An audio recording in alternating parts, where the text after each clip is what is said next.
नमस्कार, बहुत स्वागत आप सभी का। आप देख रहे हैं हकीकत क्या है। मैं हूं सौरभ शर्मा। मुंबई में सबसे बड़ी सियासी मुलाकात बस अभी अभी खत्म हुई है। ये वो मुलाकात थी जिसका इंतजार पिछले 4 दिनों से हो रहा था। महाराष्ट्र के नए मुख्यमंत्री देवेंद्र फडणवीस होंगे, शिंदे डिप्टी सीएम बनेंगे और मुख्यमंत्री के बंगले में एकनाथ शिंदे अभी मौजूद हैं और शिंदे से मिलने के लिए देवेंद्र फडणवीस पहुंचे थे। दोनों नेताओं के बीच चली ये मीटिंग अब खत्म हो गई है और खबर यह मिल रही है कि एकनाथ शिंदे डिप्टी सीएम के तौर पर परसों शपथ लेने के लिए तैयार हो चुके हैं। एकनाथ शिंदे ने गृहमंत्री बनने की जिद भी छोड़ दी है। कल सुबह देवेंद्र फडणवीस को बीजेपी विधायक दल का नेता चुना जाएगा और शाम को एकनाथ शिंदे और देवेंद्र फडणवीस साथ में अजीत पवार राज्यपाल से मुलाकात करेंगे। तीनों नेता राज्यपाल को सरकार बनाने का दावा पेश करेंगे और परसों यानी 5 दिसंबर को शाम 5 बजे शपथ ग्रहण समारोह होगा, जिसमें प्रधानमंत्री नरेंद्र मोदी भी पहुंचेंगे।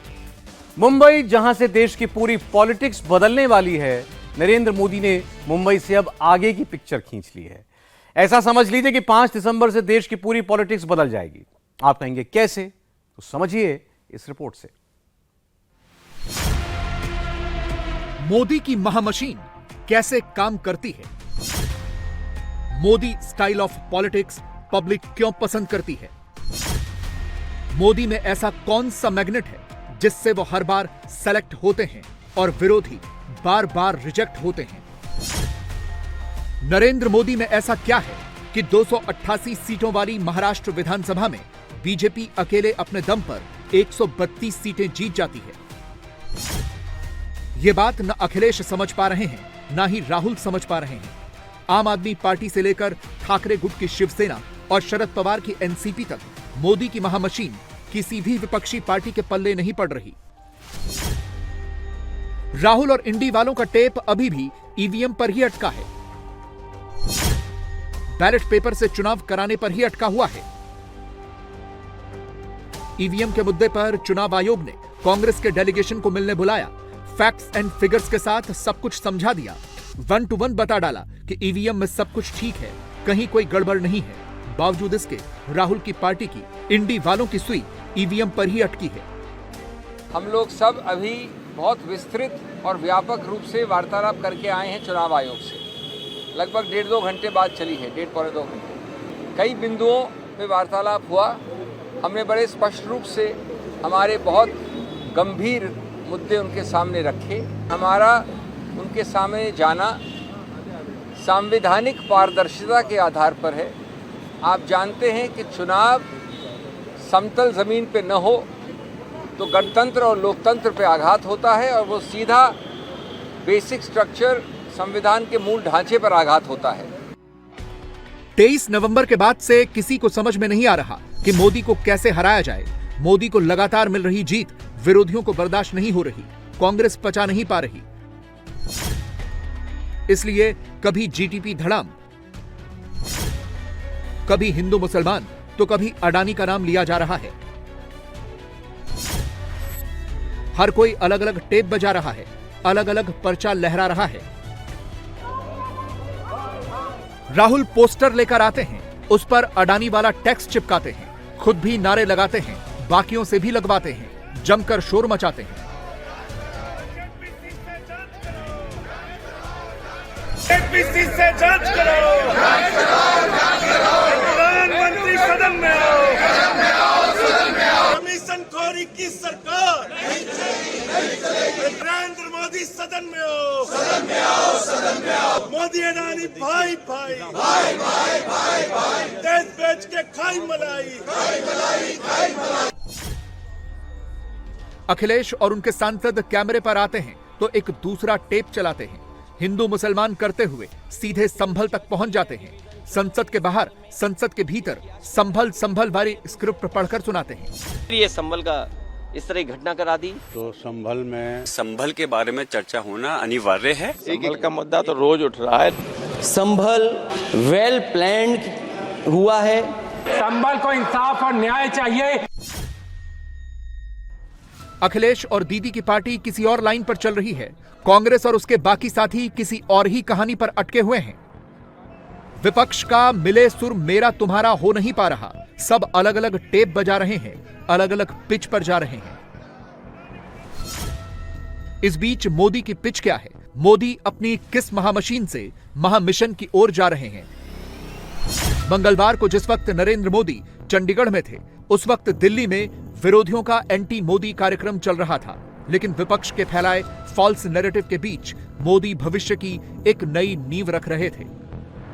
विरोधियों के शिकस्त वाले अंजाम में मोदी ने किस परिणाम की ओर इशारा किया, पहले आपको यह दिखाते हैं। पुरानी व्यवस्था में प्रोसेस ही पनिशमेंट बन गया था। ये बदलाव दिखाता है कि जब सामान्य नागरिकों के हितों के लिए समर्पित सरकार होती है, जब सरकार ईमानदारी से जनता की तकलीफों को दूर करना चाहती है, तो बदलाव भी होता है और परिणाम भी आते हैं। मोदी काम की बात कर रहे हैं, परिणाम की बात कर रहे हैं। विरोधी हार के सदमे से ही नहीं उबर पा रहे हैं। महाराष्ट्र के नतीजे आए, 11 दिन बीत चुके हैं। विरोधी अब तक अपनी हार का पोस्टमार्टम नहीं कर पाए हैं। वो बस अलग अलग बहाने बनाकर या तो अपनी हार का मातम मना रहे हैं या फिर छाती पीट पीट कर मोदी पर निशाना साध रहे हैं। संसद के शीतकालीन सत्र को पूरी तरह हाईजैक कर लिया गया है। पहले 5 दिनों में कोई काम नहीं हुआ। विपक्ष ने सिर्फ हंगामा ही खड़ा किया। तस्वीरें आपके सामने हैं। संसद का बॉयकॉट विपक्षी दलों ने किया, लेकिन कांग्रेस ने नैरेटिव क्या दिया? नैरेटिव दिया, मोदी ने संसद चलने नहीं दी। एक तरफ कांग्रेस ने पार्लियामेंट पर ब्रेक लगा रखा है, दूसरी तरफ सोशल मीडिया पर यह स्क्रिप्ट घुमाई जा रही है कि सब कुछ मोदी की वजह से ही हो रहा है। हल्ला गुल्ला करने से तो वोट मिलेगा नहीं।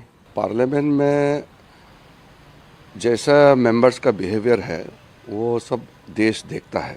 अगर पार्लियामेंट नहीं चलेगा तो देश कैसे चलेगा? देश को चलाने के लिए भारत का संसद चलना बहुत जरूरी है। महाराष्ट्र का रिजल्ट मोदी विरोधियों को समझ में नहीं आया और शायद मोदी के सहयोगियों को भी समझ में नहीं आया।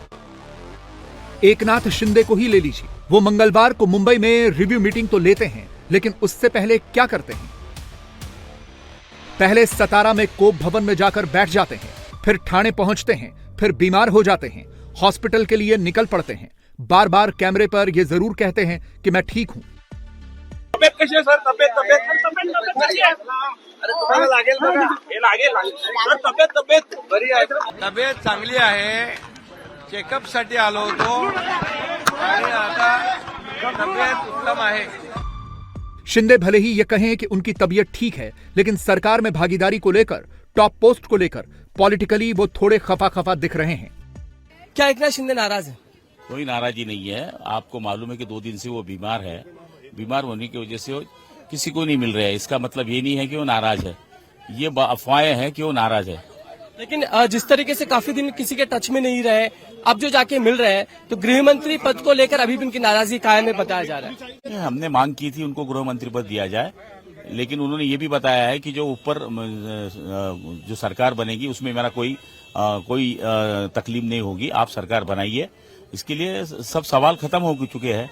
जो निर्णय होगा वो मुझे मान्य है, ऐसा उन्होंने कहा है। डीसीएम की बैठक, डीसीएम के तौर पे शपथ लेंगे वो कल। हमने सभी एमएलए ने उनको आग्रह किया है कि आप सत्ता में रहिए, आप डीसीएम बनिए। शिंदे और उनकी पार्टी के नेता अपनी नाराजगी भले ही कैमरे पर न जता रहे हों, लेकिन ये तो दिख रहा है कि थोड़ी बहुत खींचतान तो हो रही है। महाराष्ट्र में बीजेपी 149 सीटों पर लड़ी, 132 जीती, यानी 89% का स्ट्राइक रेट लेकर आई। शिंदे गुट की शिवसेना 81 सीटों पर लड़ी, 57 सीटें लेकर आई, स्ट्राइक रेट रहा करीब 70%। अजीत पवार की एनसीपी 59 सीटों पर लड़ी, 41 सीटों पर जीती, स्ट्राइक रेट रहा 70%।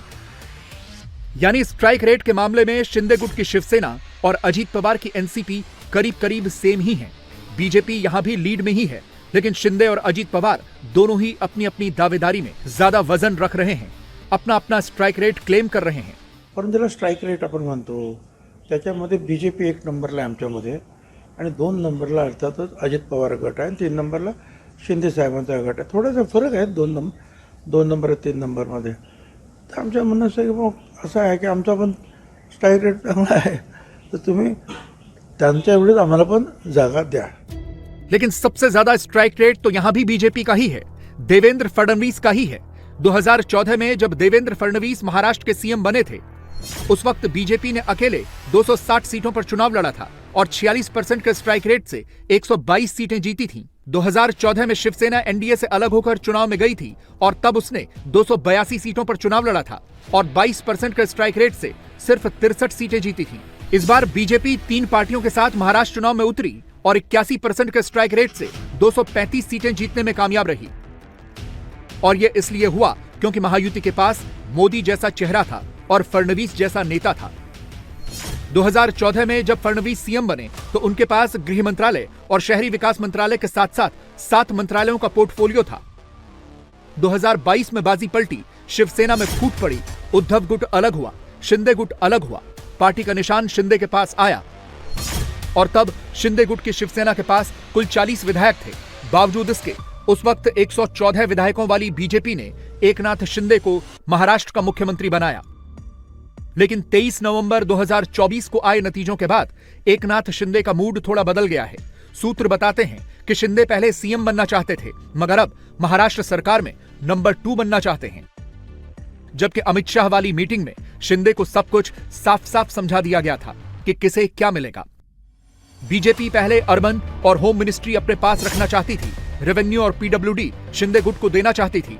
बाद में शिंदे की नाराजगी की बात सामने आई तो बीजेपी ने थोड़ी ढील दी, लेकिन पोर्टफोलियो पर मामला अभी भी फंसा हुआ है.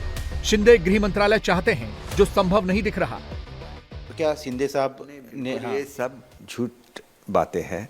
देखिए, जब कोई बोलता है कि आपको क्या चाहिए तो जो चाहिए वो बोला जाता है. इसका मतलब ये नहीं है कि वो दिया जाता है.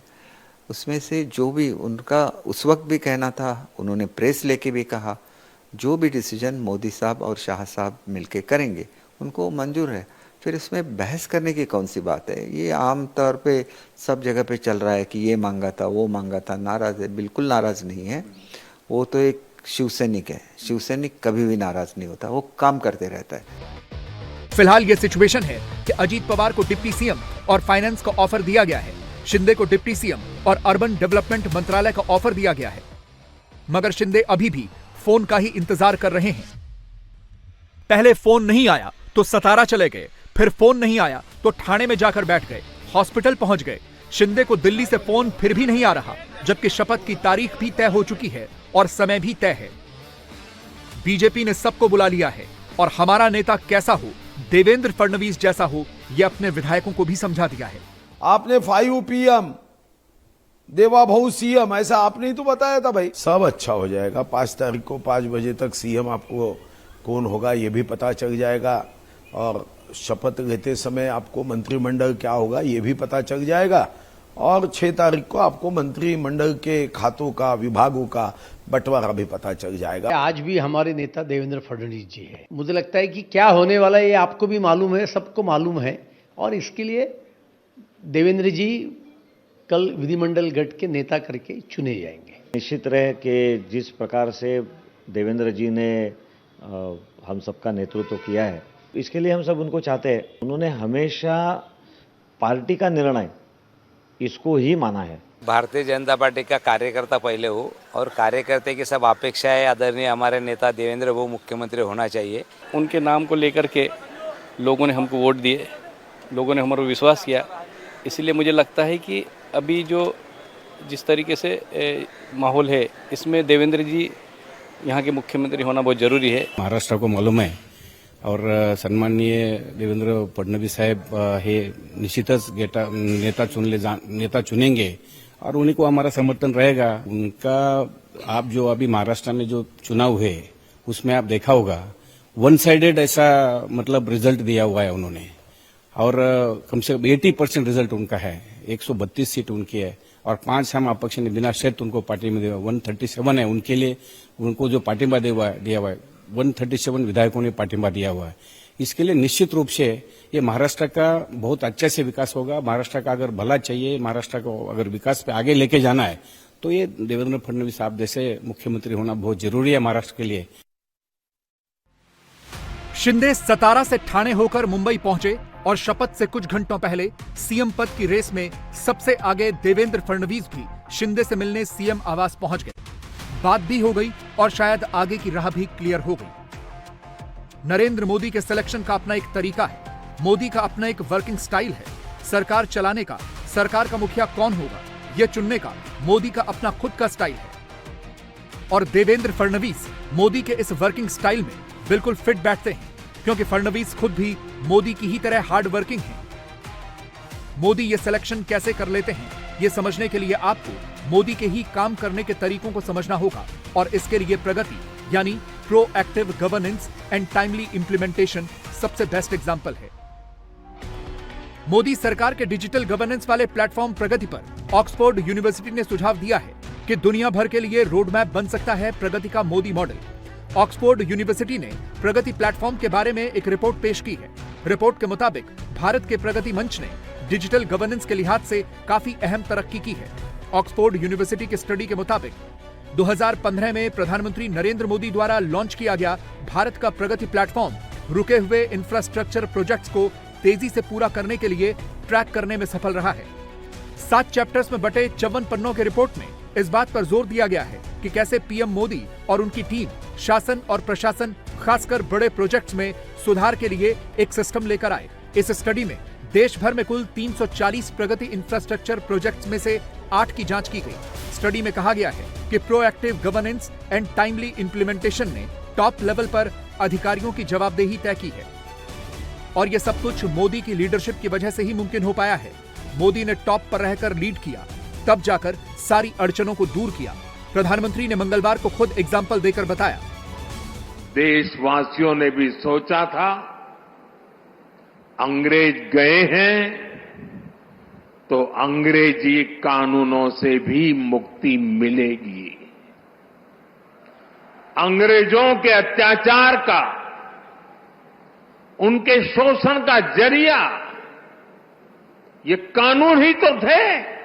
आजादी के बाद दशकों तक हमारे कानून उसी दंड संहिता और पिनल माइंडसेट के इर्द गिर्द ही घूमते रहे, मंडराते रहे।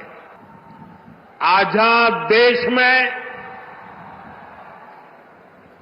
गुलामों के लिए बने कानूनों को क्यों ढोया जाए? ये सवाल न हमने खुद से पूछा, न शासन कर रहे लोगों ने इस पर विचार करने की जरूरत समझी। देश अब उस कॉलोनियल माइंडसेट से बाहर निकले,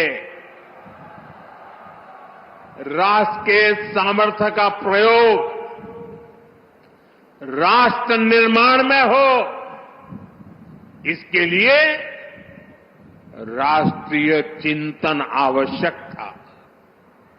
और इसलिए मैंने 15 अगस्त को लाल किले से गुलामी की मानसिकता से मुक्ति का संकल्प देश के सामने रखा था।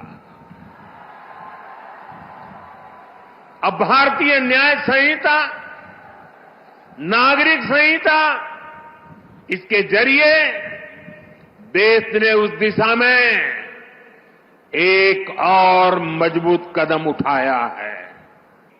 ये जितना प्रभावी तरीके से लागू होंगे, हम देश को उतना ही बेहतर भविष्य दे पाएंगे। ये भविष्य आपके भी और आपके बच्चों का भी जीवन तय करने वाला है, आपके सर्विस सेटिस्फैक्शन को तय करने वाला है। पब्लिक को इस वक्त यही मोदी स्टाइल ऑफ पॉलिटिक्स पसंद है, जो विरोधी मोदी को दिन रात गाली देते हैं, मोदी से बदला लेने की बात कहते हैं। पब्लिक उन विरोधियों से बदला लेती है। महाराष्ट्र के नतीजों ने यह साबित कर दिया है, यह मोदी के काम की वजह से ही हुआ है। हम सबको अपना नजरिया व्यापक बनाना चाहिए। ये बात मैं इसलिए कह रहा हूं क्योंकि हमारे यहां कुछ कानूनों की तो खूब चर्चा हो जाती है, चर्चा होनी भी चाहिए, लेकिन कई अहम कानून हमारे विमर्श से वंचित रह जाते हैं। जैसे आर्टिकल 370 हटा, इस पर खूब बात हुई। 3 तलाक पर कानून आया, उसकी खूब चर्चा हुई। इन दिनों वक्फ बोर्ड से जुड़े कानून पर बहस चल रही है। हमें चाहिए हम इतना ही महत्वपूर्ण उन कानूनों को भी दें जो नागरिकों की गरिमा और स्वाभिमान बढ़ाने के लिए बने हैं। विरोधी कुछ भी सोचें, मोदी पर कुछ भी कहें, वो अडानी फिट करें, संभल फिट करें या कोई और स्क्रिप्ट पढ़ें, एक चीज और क्लियर हो गई है, मोदी में जीत वाला एक मैग्नेट है और ये मैग्नेट अपने काम से वोटर्स को बीजेपी की ओर खींचता है। चुनावी दंगल हारने के बाद अखिलेश यादव को सिर्फ संभल का सहारा है। मुसलमानों को डराने के लिए हर मोबाइल फोन में अब संभल वाला सिम डाला जा रहा है, डायलॉग के साथ। आपको हम संभल पर सियासत की पूरी पिक्चर आज बताएंगे। अखिलेश यादव मुस्लिम सीट हारे, 5,000 10,000 से नहीं, पूरे 1,40,000 वोटों के अंतर से हारे। अखिलेश यादव के लिए यह कबूल कर पाना मुश्किल है कि मुस्लिम वोट उनसे छूट गया। संभल शांत हो चुका है, लेकिन सियासत चलाने के लिए आज अखिलेश यादव संसद में हंगामा कर रहे थे और कल राहुल गांधी संभल के लिए निकल रहे हैं। योगी के विरोधी क्यों संभल कर रहे हैं, इसकी एक एक डिटेल यहां देखिए। संभल जो इसलिए जाना जाता था कि भाईचारे के साथ वहाँ रहते हैं लोग, वहाँ अभी से नहीं, सदियों पुराना भाईचारा हजारों साल से इसी तरह रहते आए हैं। लेकिन अचानक ये जो घटना हुई है, ये सोची समझी रणनीति के तहत वेल प्लान्ड हुआ है और वहाँ के भाईचारे को गोली मारने का काम हुआ है। संसद के अंदर संभल और वहाँ के भाईचारे को गोली मारने का काम हुआ है। संसद के बाहर संभल। ये भाईचारा खत्म करना चाहते हैं, सब भाईचारा खो देंगे लोग। सोशल मीडिया पर संभल, सोते संभल, जागते संभल। 23 नवंबर के नतीजों के बाद अखिलेश यादव की सियासत संभल पर अटक गई है। कोई कल्पना कर सकता है कि वोट लूटा जाए, वोट को डालने न दिया जाए। ये उपचुनाव हालांकि सरकार के उपचुनाव माने जाते हैं, लेकिन इस तरह का व्यवहार प्रशासन का कभी देखने को नहीं मिला। हमारे लिए संभल, हमारी प्रायोरिटी है कि संभल पर चर्चा हो। अखिलेश यादव और उनका कुनबा 24 घंटे संभल पर ही हेडलाइंस बना रहा है, संभल पर ही खेल रहा है, क्योंकि सवाल वोट बैंक का है। मुस्लिम वोट के लिए अखिलेश यादव ने राहुल गांधी को भी छोड़ दिया है।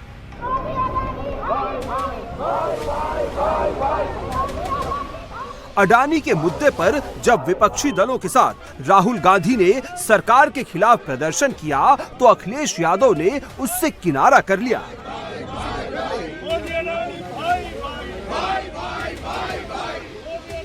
मुस्लिम वोट के लिए अखिलेश ने 2 लड़कों की जोड़ी को तोड़ दिया।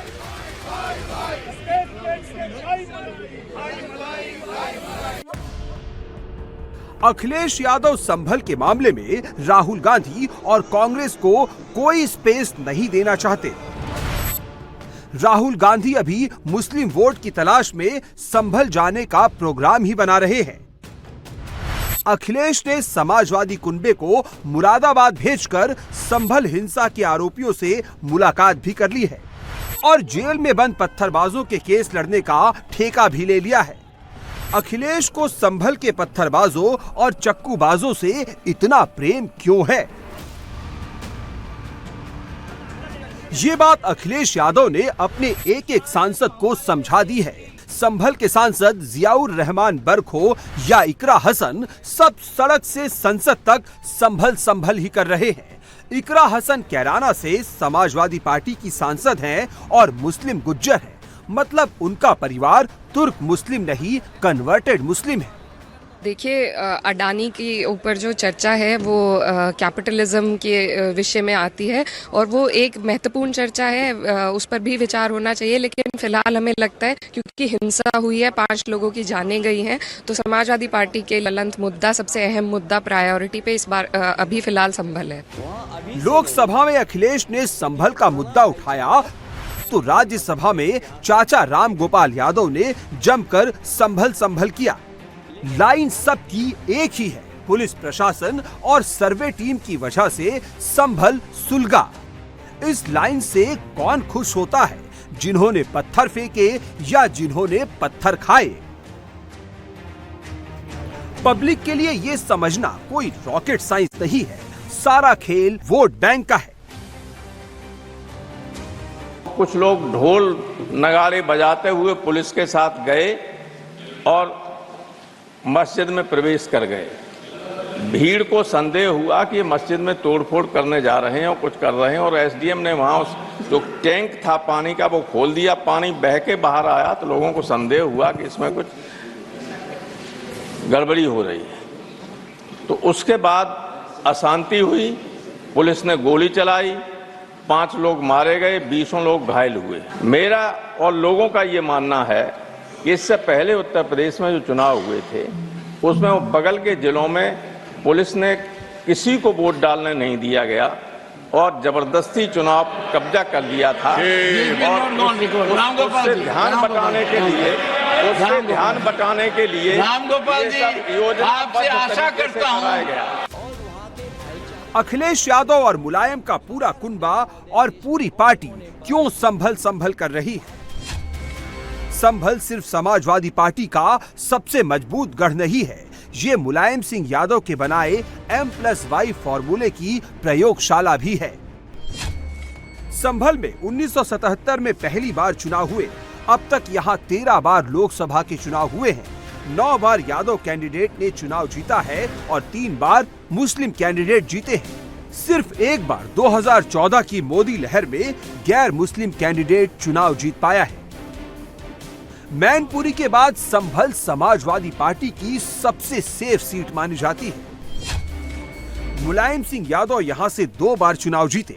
उनके चचेरे भाई राम गोपाल यादव 1 बार संभल से सांसद बने। शफीकुर रहमान बर्क ने 2 बार चुनाव जीता, अब जियाउर रहमान बर्क सांसद है। उपचुनाव में अखिलेश का MY फॉर्मूला तो फेल ही हुआ। कुंदरकी और मीरापुर जैसे मुस्लिम बाहुल्य सीटें हार गए। योगी बाबा मुस्लिम वोट भी ले गए और यादव वोट ने भी तगड़ी सेंधमारी कर दी। अगर ये ट्रेंड बना रहा तो 2027 में समाजवादी पार्टी का क्या होगा? अखिलेश इसी डर से एक तरफ संभल के दंगाइयों को पुचकार रहे हैं तो दूसरी तरफ पुलिस प्रशासन पर हमला कर मुस्लिम वोटरों को खुश करने में लगे।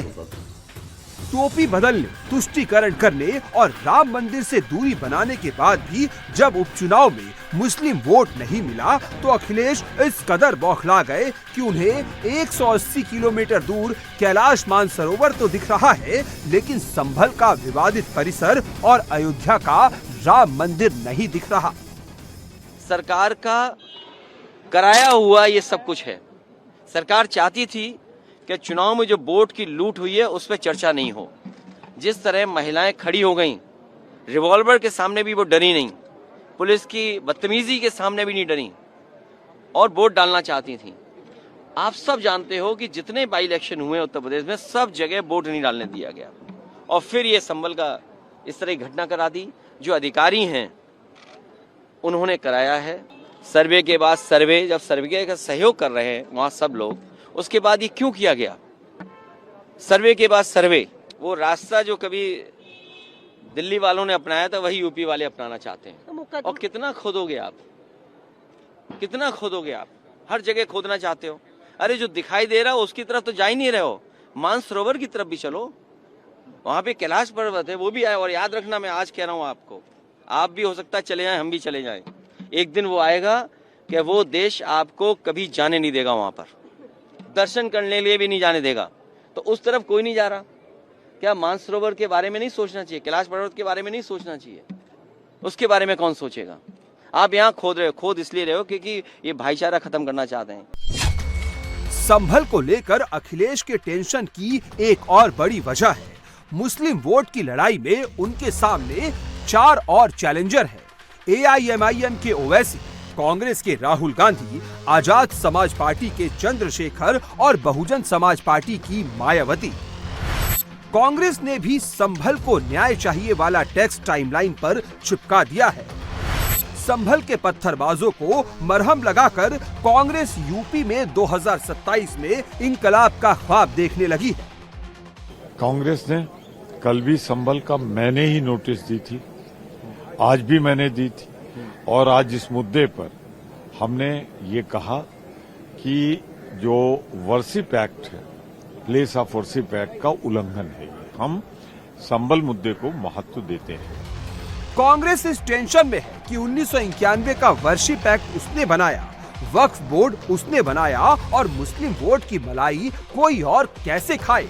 लेकिन कांग्रेस भूल रही है कि संभल ASI की संरक्षित इमारत है, वहां 1991 का एक्ट नहीं चलेगा, वहां ASI का 1958 का एक्ट चलेगा। योगी की सरकार है, सर्वे होकर रहेगा, जो उपद्रव करेगा उसका इलाज कानून के डंडे से होगा। संभल के बारे में अखिलेश यादव और कांग्रेसी जो बता रहे हैं, क्या वही सच है या असली बात वो छुपा रहे हैं? ASI का दावा है कि संभल की जामा मस्जिद मुसलमानों की नहीं, हेरिटेज बिल्डिंग है। इसका मतलब है वहां कोई भी जा सकता है, जैसे ताजमहल और कुतुब मीनार में है। मतलब अभी संभल की जिस विवादित इमारत को कांग्रेस और समाजवादी पार्टी मुसलमानों की बता रही है, वो पूरा सच नहीं है। वहां गड़बड़ी क्या है ये भी समझ लीजिए। संभल की जामा मस्जिद पर बोर्ड ASI का लगा है, कब्जा मुसलमानों का है, हिंदुओं के आने जाने पर रोक है, मुसलमान वहां लगातार निर्माण और बदलाव कर रहे हैं। ये सब ASI की रिपोर्ट में है जो उन्होंने कोर्ट पे पेश की है। ASI ने मस्जिद कमेटी पर एक नहीं कई FIR दर्ज कराई है। ASI का ये भी आरोप है कि मुसलमान उन्हें मस्जिद में घुसने नहीं देते, जबकि नियम के मुताबिक ASI साल में 2 बार सर्वे कर सकती है। ASI ने कोर्ट में जो रिपोर्ट लगाई है उसमें मुस्लिम पक्ष पर क्या आरोप लगाया है? गेट बदला गया है, मीनार बदली गई है, गुंबद की छत के नीचे नए निर्माण किए गए हैं, बीच वाले आर्च में 3 नए शिखर लगाए गए हैं, सीढ़ियों पर स्टील की रेलिंग लगाई गई है, दीवारों और खंभों पर कई बार कोडिंग की गई है। अब ये तस्वीर देखिए, उसी बिल्डिंग की है जिसे हिंदू पक्ष हरिहर मंदिर और मुस्लिम पक्ष जामा मस्जिद कह रहा है। बिल्डिंग में गेरुए रंग का बॉर्डर है। 1912 के बाद तेजी से इस इमारत में बदलाव हुए हैं और हरा रंग भी बढ़ता गया। ऐसा तब हुआ जब मुसलमान वहां की राजनीति में मजबूत हो गए, बर्क फैमिली का दबदबा बढ़ गया। नो डाउट ये इशू बड़ा है क्योंकि जनता का इशू है, और अडानी इसलिए क्योंकि जनता से जुड़ा हुआ मसला है। जनता के साथ जुल्म हुआ है, ज्यादती हुई है, उनके अधिकारों का उल्लंघन हुआ है।